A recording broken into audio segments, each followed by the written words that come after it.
Ivan Juko, Nafka Farida for UBC. Resolution is about a bar of coffee with you. I get to I was a bad in your grabian.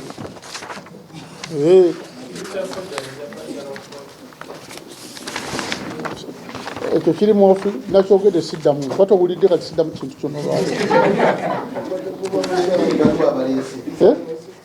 And Octane calculator forms of Tandicalero, but the one now is but I carry Okusa.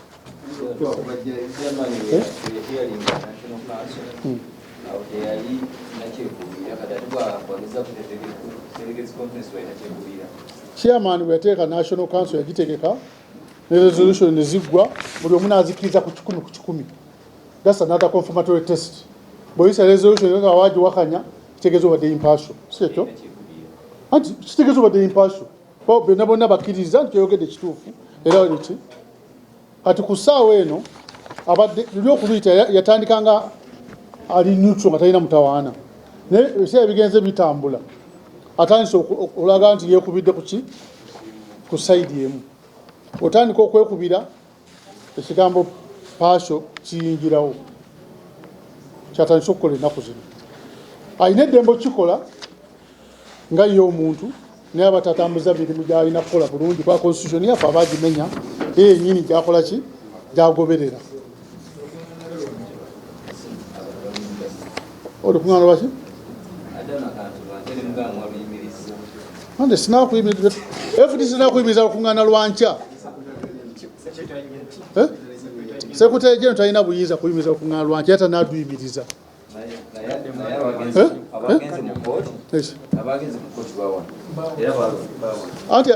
About to another against the court of this. Turns a government about this. It about with the Chivina. The Cadim Party Ashbina Jabawa with the Jengogere Chivina Rade. But to have with the Mukoti, but members about a possession about a matide. The Chinava Mukoti, Sarah Biogera Konyoja Consibira. Bibana Salao, Bana Salao. To joke Goberera, to what to Aga to Chimenya, to Jachimenya Holding. Or Kuna Rancher, Simani or Tualabatia, over the India Court over Tegeka, a school with the Sirulim. There in Aberayo, Japonia, the eighth wonder of the world. In that way,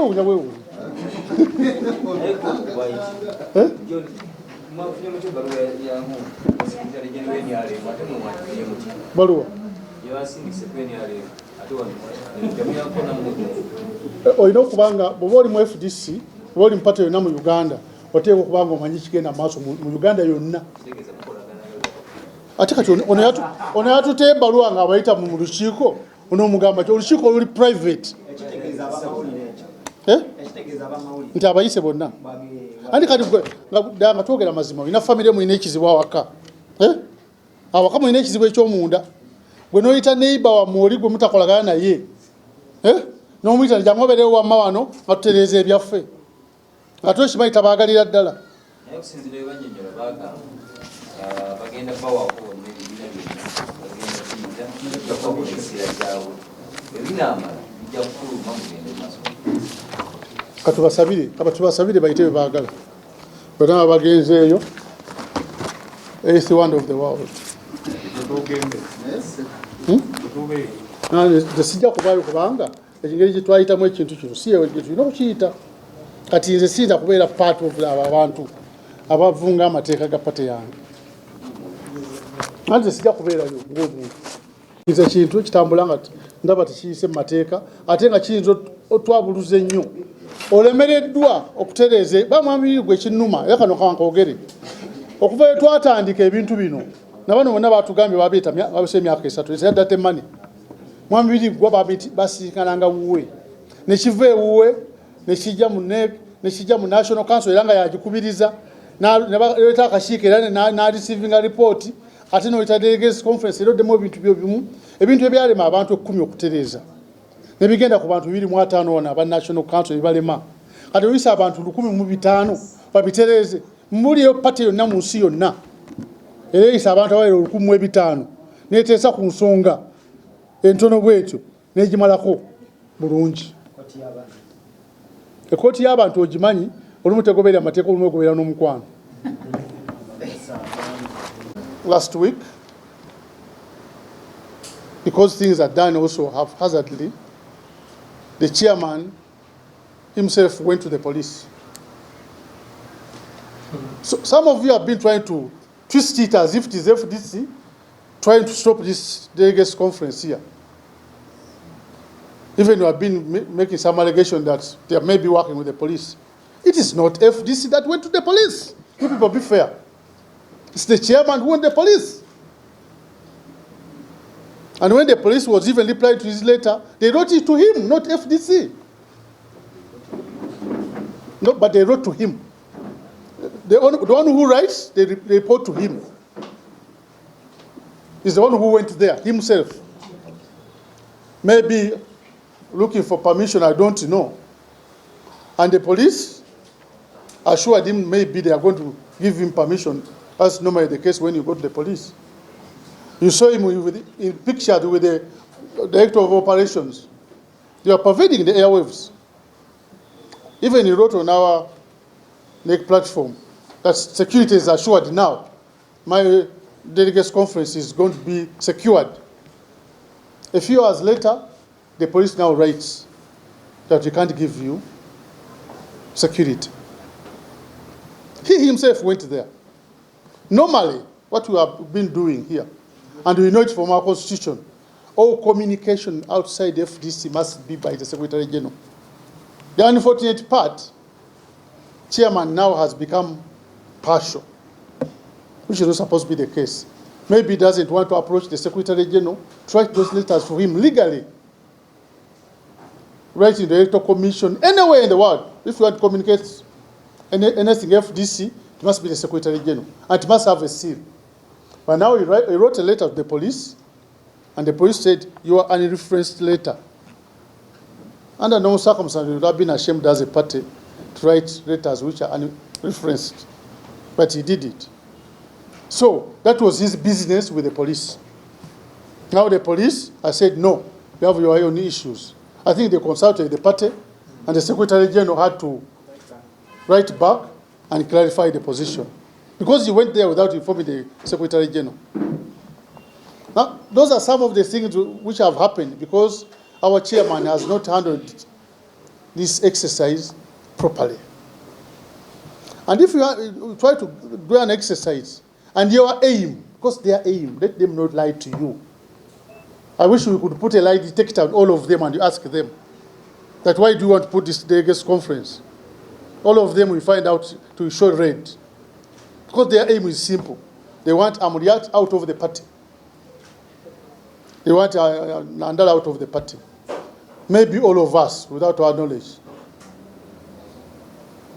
And chairman is making one mistake, and it's a very big risk. Because there are some people there who have been insinuating that we should even close the party. You heard about it.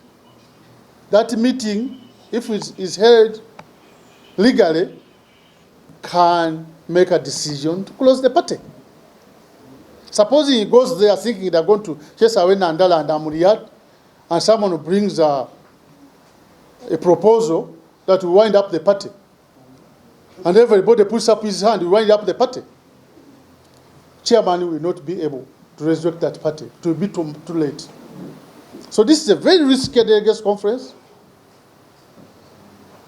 We believe he is free to convene it, but he has to look at a lot of things. Who are the delegates? Because the chairman does not know the delegates. There are no people who know the delegates in the secretariat. We are not using them. Now, what type of delegates are you going to bring? Supposing some of these people who are just down there, you trying to use him, bring delegates who are not delegates, and they call them delegates. Chairman has no capacity to know which delegates are those. I can speak with authority on delegates. The first delegates conference of FDC in Uganda, where Dr. Besigye was elected, I was in charge personally. At Nambole. I was in charge, Konyogo John. But what I went through, I know it. You may find a district where delegates, about 4 types of delegates. Then you have to go through, check, are you the one who's Mr. So and so? You check the identity card. That's an exercise which is not very simple. But now if you don't have the secretariat to help you, by then I was working under General Muntu in our mobilization department. He's the one who even assigned me there. I know how taxing it can be. Now these delegates, you can get some people from Mulubaga, they go to Busabala, and they tell you are the delegates of FDC. Now we want to wind up the party. It will be very difficult for chairman to cross-check. These are some of the mistakes he can make and be detrimental to the party. We have warned him many times, but he has continued. As we talk today, I gather they are going to court. Some members went to court, and they took us to court, FDC. They took us to court. I don't know how the case will go, but we are waiting. I think the person who should pray, should pray most should be the chairman. Because if this thing is stopped, I think it will be the best thing for the chairman. That's the biggest gift you get. But if it continues, the results none of us can tell. You may think we are going to chase so and so, but you saw the delegates who came here last time. All of you saw them. 2/3 of those delegates are even the old delegates. They came here to petition the chairman. 2/3 of them are even the old delegates. Supposing you thought you are going to do it the way you want, and you get there and you have the minority, and things change. Why do you risk our party? When the elections are only 2 weeks away, they should have changed the people you don't want. They should have used the campaigning, which we have been using, to chase those people away. Now you try to mess us up, and you are making a lot of mistakes, which you have to answer for at one stage, as an individual. And as you are aware, I told you, the chairman is no longer the chairman. The chairman of which they wrote in the Constitution is supposed to be impartial. But all of you can bear with me from the interviews he has been making. If he is impartial, then I have to go back and study English. He's siding with one group. The minute you, the judge, start siding with one group, can you be a good judge? Under normal circumstance, you should have declared your interests and stepped aside. I'm not telling him to step aside. Let him continue with his mess. And I believe the truth is going to come out very soon and to be there for all Ugandans to see.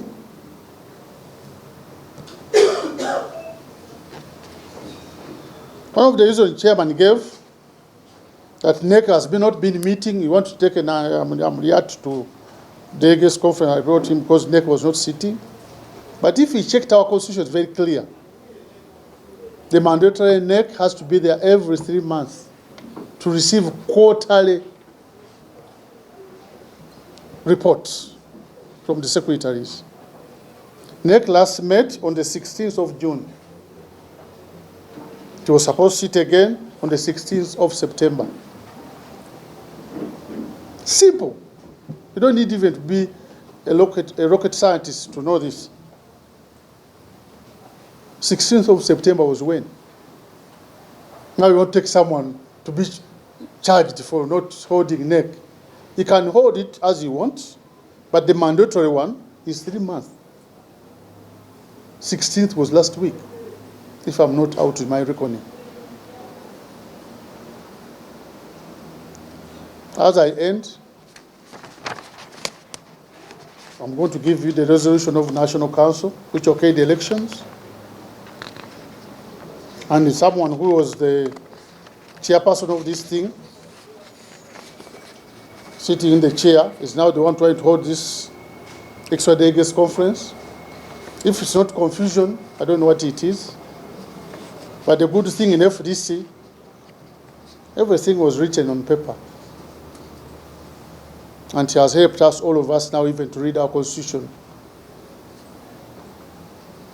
and now we understand it more clearly. We pray for the best for the FDC and those who have been messing it up are going to find themselves hanging. They refused the elections. They have not picked nomination forms. Election went ahead. Their positions were taken. Some of them who are leaders are going to be ordinary members after the 7th. It will be very difficult for them to join the executive, except when they apply to the party president on those positions which he can appoint people, and he appoints them. It's not right to mess up people's party. And you got a very serious problem in that people who would have been there to sit members who are fighting each other are directly involved in this. Our chairman now is involved. Our founding father, we used to run to him when we had issues, but now he's siding with one group. So the only thing which can help us and resurrect all of us is our party constitution. And it will be followed to the letter. Nobody is going to mess it up, whoever you are. Whether you are the party president, whether you are secretary general, whether you are the chairman, your time is going to come on the 7th, and you get a new chairman. If you stand and become the chairman again, we get at least a renewed chairman who will not mess us up again. If the secretary general will also be voted out, those who still have time and they want him out, please go and campaign and vote him out. Vote the party president out. Anything else you not to do, because you'll be a coup. And as I told you, you go for a coup, be ready for it. You either succeed. Thank you, ladies and gentlemen.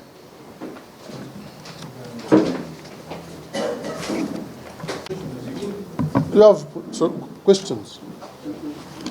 I'm very clear. Some of us who studied sciences more than arts, we call it confirmatory tests. Those who thought that the party has weakened and whatever, as they used to say when General Muntu left, you know, people are laughing at us, that 23 MPs have left you. You are left with only about 8 MPs. You are finished. Some few years after, confirmatory tests, again, when we went for elections, which was our confirmatory test then, you found out that nobody who left FDC as an MP came back. None, absolutely. So the party they thought was finished, we got 32 MPs. From 8 to 32. Even this party here, you may think it is so small because I'm the spokesperson now, I'm deputy spokesperson. If I left it, nobody will replace me. You will be replaced when you are still alive. So these people here are interested in their party. That's why they had advised us, leaders, that these issues, please solve them with the elders. Don't bring them to the public, to us. We elected to bring them to the public.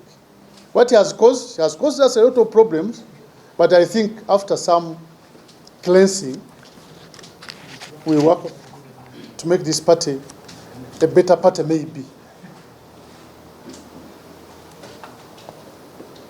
Any other question?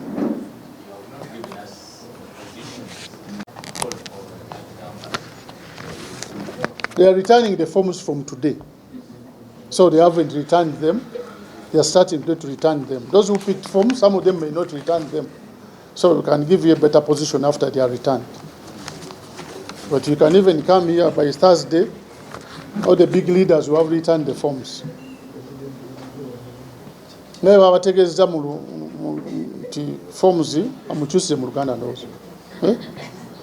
Abonna bonna abanona empapula z'okwewandiisa okulaba nti bavuganya ku bifo bino ebiri mu kibiina batandika ozikomyawo olwaleero n'olwenkya balina ebifo bino ebya wansiko katono ebifo ebiri ku cabinet bajja okuziza ku Lwokusatu ne ku Lwokuna. Ntegeezeddwa akakiiko k'ebyokulonda nti abantu abanoona empapula ezo okuvuganya ku bifo ebyo enamba esukka mu 156 ababinona ate ebifo 38 era basuubira okubizuza olwali batandise okuzza empapula ezo era tujja babuulira bameka abakomezzaawo n'abatakomezzaawo era beetaaga bifo ki. Tunatukira ku Lwokutaano tujja kuba tumanya ebifo byonna buli omu kyavuganyaako n'amanya tujja kuba tugabawa omulimu gugende mu maaso bulungi. Era akakiiko k'ebyokulonda kabategeezezza ko keetegefu okumaliriza omulimu gwakaweebwa olukiiko lwa National Council olwali lukubirizibwa mukulu Birigwa mu biseera ebyo. Ekyo nga tukimaze wabaddewo kino ekyogerwa nti bagenda kuteekawo olukuŋŋaana lwe bayita Extraordinary Delegates Conference. Birigwa nga yaluyita amateeka gamukkiriza okuyita olukuŋŋaana olwo era abawandiika constitution baali bakimanyi nti bagamba nti oyita olukuŋŋaana okwataganya wamu ne banno n'akakiiko ke tuyita National Organizing Committee ne mugenda mu maaso ne mutandika olukuŋŋaana olwo bulungi ne lutambula nga twanditambudde. Ekyomukisa omu bikulu no tebyatambudde bwe bityo. Chairman yasazeewo okuluyita era ebisinga obuli n'asalawo ndoozi ajja byekolerako ebyokulaba nti ategeka yeenoonyeza ekifo we banaatuula be beenoonyeza ssente be beeyitira abantu be baagala okuyita abantu bennyini ate be batamanyi bwensuubira nti babamanyi ba delegates omuntu yekka amanyi ba delegates mu mateeka secretariat. Nti ayogera nammwe nali mbaddeko ku bantu abaali basunsula abantu abayingira mu delegates conference naye olwokuba waliyo ebyokukola bingi mu ndeeri abantu balwana abamu ne bajja nga tebabayise na bayita. Si kintu kyangu nnyo okusunsula abantu abo naye chairman yasalawo abyekolereko era kyetwalaba nga tekitambula bulungi nga twandyagadde nga pati. Ate baali batubuulira ku lukuŋŋaana luno chairman nga atubuulira okusooka yatugamba nti olukuŋŋaana luno lwakutabaganya bantu kyekyali kiruteesaawo naye ebigenze byeyongerayo bulinaku ensonga eruteesaawo ekyuka. Singa mbadde mugoberera chairman badde bamuwa interview badde boogera olero ku makyagabye ne elections mweziri yo yaddayogera yaddaga nti bano abakulembeze abatatambuza pate bulungi twaba tubateeke ku bbali nange mwendi alina ne petitions bazimuwadda. Mukimanyi bulungi nnyo abantu bagenda mu kulonda oliwo abatamatira era akakiiko mu road map gye twakola akakiiko k'ebyokulonda mu National Council eyita mu National Executive Committee eteekamu nti omuntu watomatidde okwemulugunyako okuleeta akakiiko k'ebyokulonda era bwe watomatidde ogenda mu National Tribunal eri mu Constitution. Naye chairman ku makyalo yatugambye nti alina abantu abamuleetera petition ate nga chairman y'omu oba Mwami Birigwa musaasira musajja wattu. Chairman y'omu yatuuza olukiiko wano n'ayisa resolution zengenda okuba mwenna olwaleero n'agamba nti okulonda kwonna kutambudde bulungi era abatannaba kulonda bagenda kukola ki kugenda balonde bakyukire akakiiko k'ebyokulonda balonde.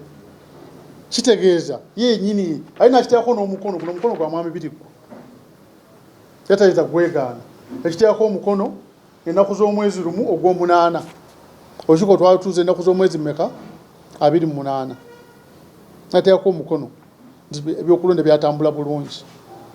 Kati ate ebiba nga bitambula bulungi gwe nnyini otaddeko n'omukono n'ekiteeso yakireeta nekiyisibwa nga teyakiwakanyizza ate niwayita ennaku nga 12 alina okanga nteekewo ate olukuŋŋaana luno olulala ate lutunulye bano aba-elections abatali basanyufu. Muwulidde ati ogende ku makya olumu kinkwasa ennaku kuba mukulu Birigwa mumanyi ate ekibiina kino abantu abamu tabamanyi abamuli okumbi bamupikaapika bajja kumutomeza ate bo tebafaayo ne watomera bo bajja kumuddukawo nga amaze okutomera bagende eri ebbali.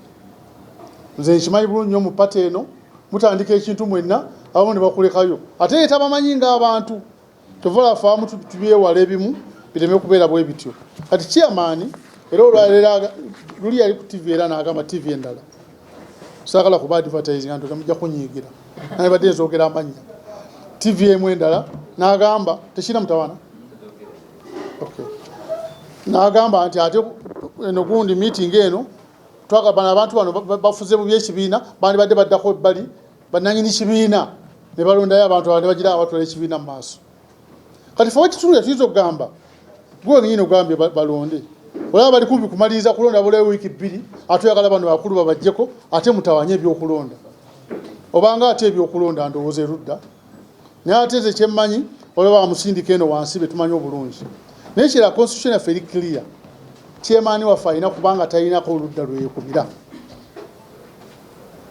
abamuwulidde ku interview nolayo ku makya okujjako oli nga tawulira bulungi abalabira ddala mutuufu nti chairman kati alina side gyakola ki gyawagira otandika okuwagira side eyo gibeerereko ddala kino ekifo genda wakikiteeka side bagambe nti bane sikyasobola kugumiikiriza kubeera wakati wammwe vaisi wange omwa gyakole ki agende mu maaso naye bw'osigalamu ebikuli bijja kukubwa bw'obeera nga gwe kooki ne weereeta ate mupiira gw'abaana bajja kukuba endobo nowe yenyini omuzanya yakunyiigira edda ayinza okuva mabega nakuba endobo n'agamba sigenderedde nga yagadde kukuba kumenya kugulu kati chairman yeetadde mu mbeera naye yenyini ejja muleetera obuzibu era ndowooza mu bantu kali abasaba oba kooti ndowooza oba gundi bibiremese ekintu kye kino y'omu kubasaba kuba kati weetadde mu kifo gw'olina okunoonya we banaatuula wadde onoonya we banaatuula wataddeyo kifo kyo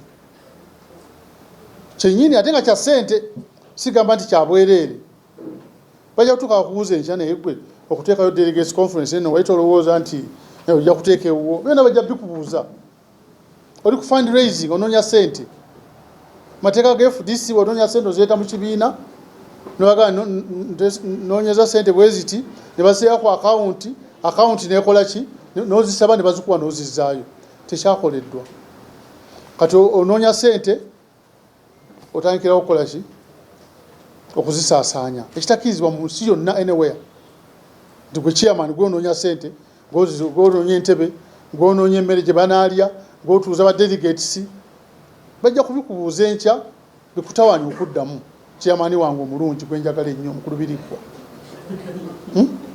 bijja kuleetera obuzibu bwe tubigamba bino olowooza nti ffe babi bali bakolagana bakusekera be banno ojja kizuula tabakubadde okumpi badde bagala kulekayo osigaleyo wekka otuuke okubiddamu wekka nga bonna tebaliiwo mukulu chairman ekyo nkikulagula olunaku lwa Mande ennaku z'omwezi 18 si ekyo nkiragula mukulu Birigwa abantu tukolaganye nabo tubamanyi bulungi nnyo tebalina feelings oba gookaaba batokaaba abasinga bakuli okumpi tebalina feelings ojja kiraba oganye kikonyo gwe waŋŋamba nendowooza nti oli mukyamu naye ojja kukiraba enkya nga bakuvuddemu ku ssaawa eno nga bwe mbagambye secretariat erina okuwandiika amabaluwa gonna kati chairman secretariat yatadde ewuwe kujja badde aleeta ebbaluwa zonna wadde tezikkiriziganya na chairman oba amulyate obaani nga baziseipingira kuba amateeka ga FDC gali clear oba gwe tokkiriziganya na chairman secretariat yaffe togiyingiza amaga secretariat bebadde bamutypingira ebbaluwa zonna chairman naye ennaku ze batandise okutayipinga ebbaluwa nga tebazireeta wano ekireese omutawaana tugenda okutunuulya empapula ezimu ebbaluwa emu bagiweerezaako NRM secretariat bayita secretary general NRM tebeeza oyita secretary general NRM ajja abeere mu delegates conference yammwe egenda okubatabaganya binyuma okuwulira naye tebisanyusa nnyo naye nga buyita gye abeere mu lukiiko lwammwe naye abeerewo mukulu Todom baluwa bagimutwalira naye ogenda okutunuulya ennyo olupapula olwo bagitayipingako mukulu Birigwa checking olupapula olwo yourself bakutayipinga olupapula etali headed paper ya FDC olwaleero gye tukozesa olwaleero kubanga telefone namba eriko ndala eyaffe eriko WhatsApp eriko email gye bakutayipingiddeko tebiriiko tetwagala kukomerera nnyo kwanze nkakasa sigwa bitayipinzi oli wana abeera typingira wansi naye kye tukugambye yabantu abamu bokolagana nabo bajja kukulekayo kino tukitwala ewala kiyinza okubanga si kituufu nnyo nga nkozesa olulimi lu diplomatic bwe mba sikozesa olulimi lu diplomatic kuno kuba mu luzungu bakiyita forging niba bikutaddemu kutobimanyi bitambula eno wansi era nze ndowooza abantu abasinga abalina okusaba ennyo olukungaana oluleme kubeerawo nambeemu alina kubeera chairman wa party kimusaving ebyandibadde biddako okumutawaanya ebingi byatamanyi ffe nga tubimanyi fundraising ogikoze tofunye ebbaluwa ya kibiina ne mateeka ga Uganda bokola fundraising mukimanyi kyokola ofuna ebbaluwa ya polisi kyekyo ene fundraising gyagala okukola anywhere you must get a letter bina tebiriiwo bajja kutuuka ekyaba bikubuuze balinga badduse dda abakuwagawaganga olwo bamaze okubakolera bajja kuba badduse bina bikulemye era bajja kugana ebintu byaffe byakulema n'okulema ddamu ebibyo gw'omanyi chairman waffe tukusaba weekube mu mutima olabe dda nti bintu bino bikomye oba osobola bikomya bebe kutwala wala kyensembyayo ekimu kiri bwe kiti naye mbagaye buli akuddamu lwaki bateekawo olukuŋŋaana luno akuwa nsonga yanjawulo se tubadde nga bazungu abo bonna n'ogenda ng'obateekako kano akuuma akaga nti olimba oba tolimba tubulire ddala delegates conference eno yaki nobabuuza bonna 100 ku 100 kajja kwaka red kuba bajja kulimba target eriemu kulaba nti bajjawa mu lyati nandala kuba n'abalala lwaki tolinda n'obajja mu wiiki 2 n'akalulu kati ogamba nti ate nze saalonda gwenyini gwa campaign nga baleme kulonda kati abalonda oba balonda nga si babo ojja kuddamu weetereza emyaka 5 egikola ki ejijja olonda executive eriddako gye balironda mu 2028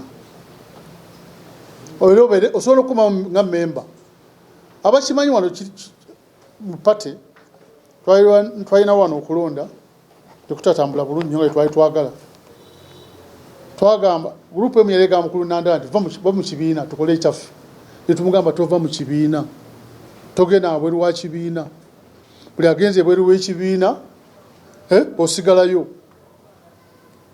mu myaka nga 2 oba 3 ejjaddako nandaba bamulondo okubeera sekretary general singa yagenda tiyandikoze eki naye bano tubasaba abasobola okukoma mukomeewo naye okulowooza ndi mujja kukozesa delegates conference eno nkole mu luzungu kye bayita ku you either succeed